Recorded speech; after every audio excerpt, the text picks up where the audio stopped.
Hello guys, आपका बहुत बहुत स्वागत है। जो सबसे ज़्यादा जो डेथ होती है वो कार्डियक डिजीज़ की वजह से होती है, यानी कि हार्ट अटैक की वजह से होती है, जिसको मायोकार्डियल इन्फार्क्शंस बोलते हैं। तो मायोकार्डियल इन्फार्क्शंस की वजह से सबसे ज़्यादा मौत होती है और ये कभी भी हो सकती है और किसी को भी हो सकती है। तो इसमें क्या है कि पहले से जानकारी के लिए कुछ टेस्ट होते हैं, कुछ डायग्नोसिस होती हैं। तो ज़्यादातर जो टेस्ट होते हैं वो महंगे होते हैं और कुछ सस्ते टेस्ट भी होते हैं जो कुछ कम पैसे वाले टेस्ट होते हैं। उनको करा के आसानी से समझा जा सकता है कि जो डिज़ीज़ का लेवल है वो क्या है। देखिए, जो भी चीज़ें जैसे कि जो सेरिब्रल प्रॉब्लम होती है उससे ज़्यादा प्रॉब्लम कार्डियक होती है। तो डेथ कार्डियक प्रॉब्लम की वजह से ज़्यादा होती है, मतलब कि हार्ट अटैक की वजह से। अब इसमें कई इसके प्रोटोटाइप्स हैं, जैसे कि कार्डियक डिजीज़ में कई कैटेगरीज़ हैं, इस्कामिया होता है और इसकी वजह से स्ट्रोक भी बाद में डेवलप हो जाता है। तो ज़्यादातर प्रॉब्लम की जो जड़ होती है वो कार्डियक डिजीज़ होता है।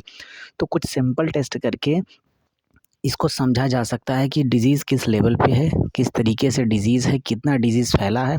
और इसमें बहुत ज़्यादा महँगा टेस्ट कराने की कोई ज़रूरत नहीं, मगर मार्केट में जो महँगे टेस्ट होते हैं, जो बड़े डायग्नोसिस होते हैं, उनको बहुत ज़्यादा प्रेस्क्राइब करके सिर्फ़ फ़ेमस कर दिया गया। लेकिन कुछ सिंपल टेस्ट भी होते हैं, जो बिल्कुल हार्मफुल नहीं करते हैं। कुछ टेस्ट तो हार्मफुल होते हैं और कुछ सेल टेस्ट जो ऐसे होते हैं, जो हार्मफुल बिल्कुल नहीं होते हैं। उसमें किसी तरीके का कोई रेडिएशन नहीं होता है, किसी तरीके का कोई रेडिएशंस, गामा या एक्स-रेज़, किसी भी रेडिएशन का इस्तेमाल नहीं किया जाता। बिल्कुल सिंपल होते हैं, नॉन इन्वेज़िव टेस्ट भी होते हैं। और कार्डियक डिज़ीज़ के लिए कुछ इन्वेज़िव टेस्ट भी होते हैं जो मतलब हार्मफुल भी होते हैं। और आइए कुछ सिंपल टेस्टों को समझा जाए, और क्योंकि ये बहुत ही ज़्यादा ज़रूरी होता है और ये किसी में भी ये बीमारी डेवलप हो सकती है। और जैसे कि पता चलता है कि कोई पेशेंट है, वो बिल्कुल नॉर्मल है मगर अचानक उसकी डेथ हो जाती है, तो हम कार्डियक टेस्ट के ज़रिए उसको समझ सकते हैं कि जो जो डिज़ीज़ की जो स्पीड है, डिज़ीज़ की जो सिवियरिटी है, मॉडरेट है कि माइल्ड है कि सीवियर है, क्या है? ये सारी चीज़ें कुछ सिंपल टेस्ट से भी समझ सकते हैं। बिल्कुल सिंपल टेस्ट होते हैं वो। तो गाइस, ये है ईसीजी इलेक्ट्रोकार्डियोग्राफी और ये नॉन इन्वेजिव टेस्ट है। इसमें क्या होता है कि मतलब ये कई चैनल का आता है और इसकी वजह से बिल्कुल किसी तरीके से बॉडी में रेडिएशन एक्सपोज़र नहीं होता, ये इन्वेजिव भी नहीं होता है, बिल्कुल सिंपल होता है। और जहाँ पे जैसा हो, मतलब ₹200, ₹250, ₹300 इस कैटेगरी पे, मशीन की क्वालिटी पे और डायग्नोसिस सेंटर के आधार पे ये कई रेट इसके हैं। तो 250-300 के अंदर ये हो जाता है सिंपली। और इसकी लाइव मॉनिटरिंग भी कर सकते हैं, जो स्क्रीन पे लाइव मॉनिटरिंग होती है, और साथ ही साथ इसको पेपर पे प्रिंट भी कर सकते हैं। इससे क्या होता है कि बॉडी में जो हार्ट है, जो सप्लाई कर रहा है, उसका कंडक्शन सिस्टम हम समझ सकते हैं मोटे तौर पे। और बिल्कुल ही, लेकिन इसको इंटरप्रेट करना, इसको समझना एक बहुत ही अच्छे कार्डियोलॉजिस्ट के लिए, मतलब वही इसको इंटरप्रेट कर सकते हैं अच्छे तरीके से। बाकी जो दूसरे फिजिशियन होते हैं वो इसको अच्छे तरीके से इंटरप्रेट नहीं कर सकते हैं, क्योंकि इसमें जो इसके सिस्टम इंटरप्रेट करने को वो काफ़ी टफ होते हैं। तो ये बहुत ही बिल्कुल सस्ता टेस्ट है, ₹200, ₹250, ₹300। और इसकी वजह से हार्ट के बारे में बहुत कुछ जाना जा सकता है। हालाँकि एनाटॉमी के बारे में, अंदर के मैकेनिज़्म के बारे में नहीं जान सकते, लेकिन एक लुक पता चल जाएगा। उसके बाद दूसरे टेस्ट को कराया जा सकता है। तो इससे कंडक्शन एबनॉर्मलिटी हो रही है तो इसकी वजह से समझा जा सकता है। तो आप इस टेस्ट को सिंपली करा सकते हैं।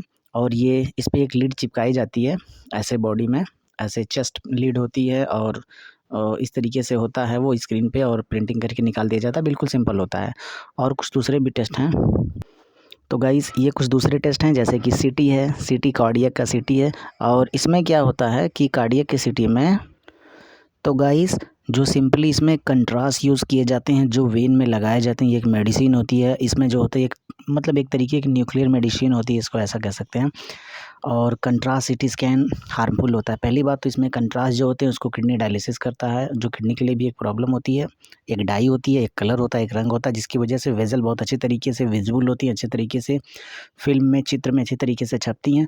और जो दूसरी बात होती है, इस पे रेडिएशन भी गिराया जाता है। तो रेडिएशन बहुत हाई, मतलब रेडिएशन एक्सपोज़र काफ़ी हाई क्वांटिटी का होता है।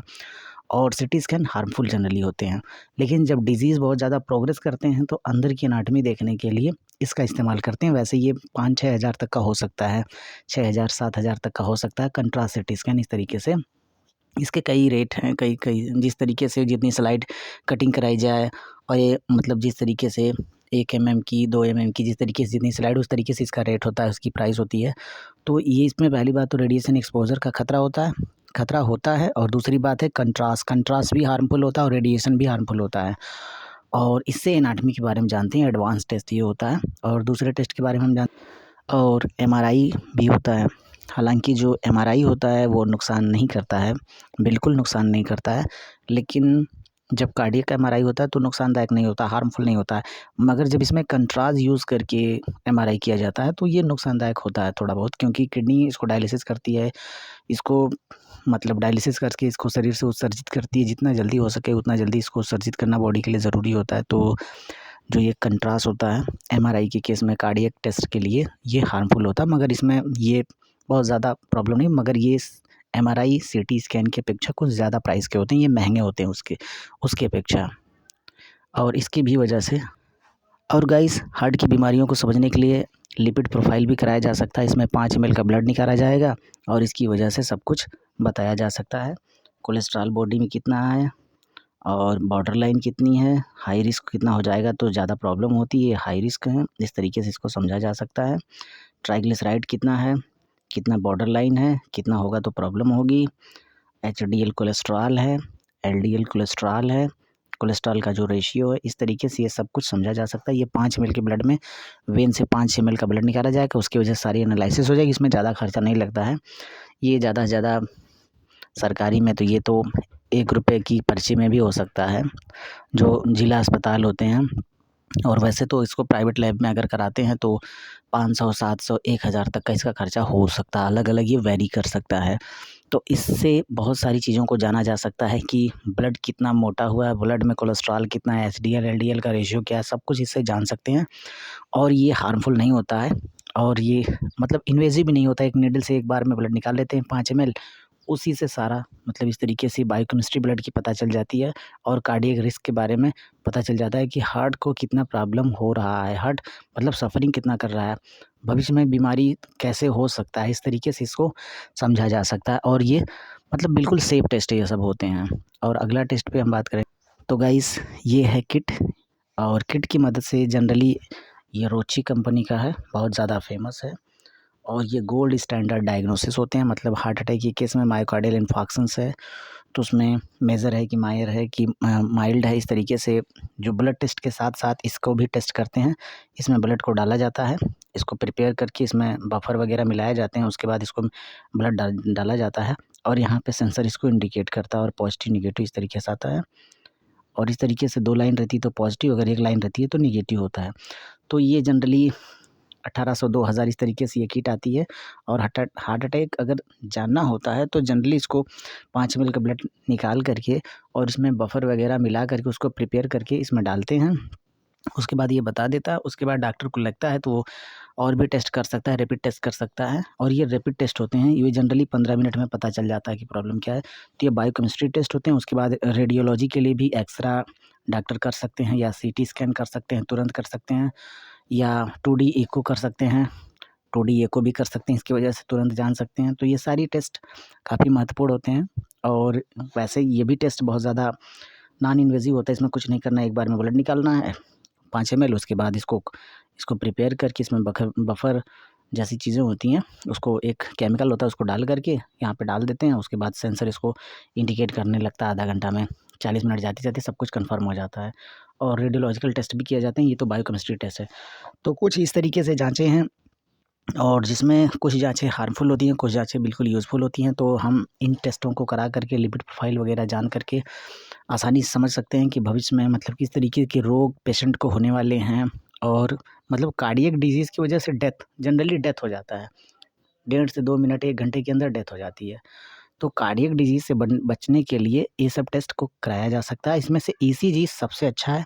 और ईसीजी के साथ-साथ अगर प्रॉब्लम मतलब लग रही है और मतलब अच्छे अच्छे रेट में काम कराना है तो ईसीजी के साथ-साथ लिपिड प्रोफाइल का टेस्ट करा लेंगे, बिल्कुल बहुत सारी जानकारियाँ प्राप्त हो जाएँगी और समझ सकते हैं कि मतलब हार्ट की पोजीशन क्या है, प्रॉब्लम उसमें क्या है, ये मतलब बहुत ही क्लू मिल सकता है।